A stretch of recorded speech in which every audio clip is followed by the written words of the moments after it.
Hi everyone, welcome to the Harmony Foundation podcast series, and I'm pleased today to be joined with Jill Lopez, Intervention Path to Recovery interventionist out of Boulder, Colorado. Welcome, Jill. Hi, thank you. So good to have you here on campus. Thank you so much.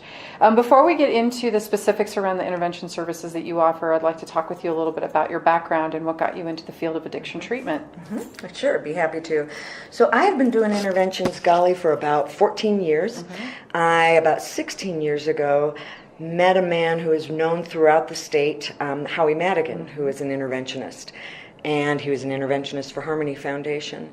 And he and I became very good friends, and he is the person who actually pointed me in the direction of intervention. So I began shadowing with Howie, and then I went on to get the national credential for intervention, a certified intervention professional. So I have that credential, and he's what launched me into that. Yeah, Howie's got quite a following. I mean, everybody that I wish I had met him. Everybody that I talk to talks about Howie and what an amazing impact he's made in the Colorado market around addiction and recovery. Absolutely has. Yeah. So your website indicates, and you've shared with me also, that you've been doing interventions since 2003. Can you describe the style? There's all of these different variations of styles of interventions that people do. So what would you say to someone who was listening today in regards to your style of intervention when you're working with an individual or a family? You bet. So when I'm sharing with a caller and someone who is calling me, I would share it this way. I would say to them it's a love first type intervention. And I would define the intervention like this.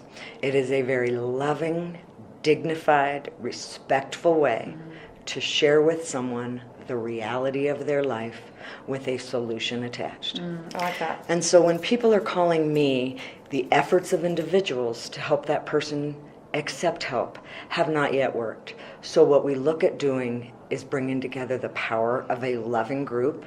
I train that group to where they become a unified, say it again, loving group to make this communication. And we do 2 team trainings. Total, it varies, but totals in the, I want to say 5 to 7 hours of training with that group over 2 different training sessions. And then we do the intervention.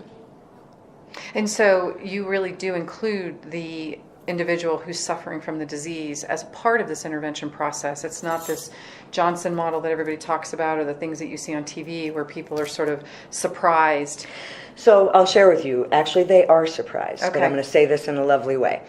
And I share this with people who are calling, we do our 2 team trainings with the group without the identified person to prepare to share that message with them. And the way I describe that is this: you cannot do something nice for another person as a group unless that group meets together first, just as if it were a special birthday. You have to come together to decide how are we going to do this nice thing for them. And so we don't include them in that training.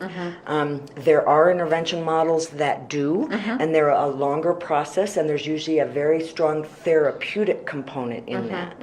I believe in that process. It is a more expensive process, and again includes some of the therapeutic care.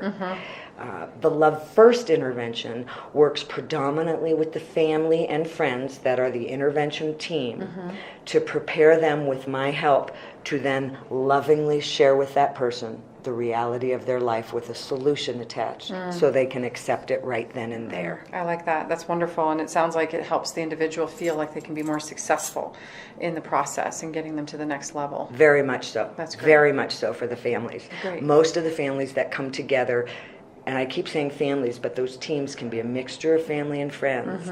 By the time they're done with the first training, we as a group, they're feeling about what they're about to do.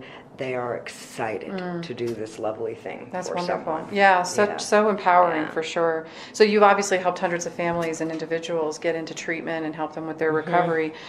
What are you seeing as the most common barrier in people accessing treatment? Well, right off the bat, money, dollars and cents. Yeah.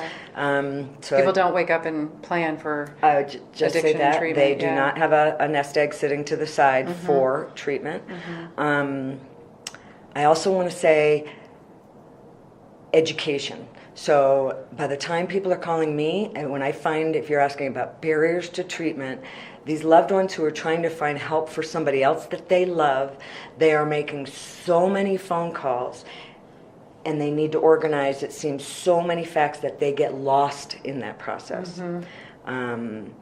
So from a barrier standpoint, cost, insurance, and just general knowledge from family members calling.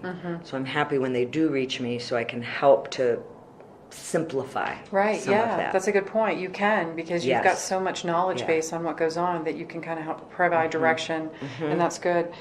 So if someone wanted to access services for intervention services through you and they were looking for help, how could they reach you?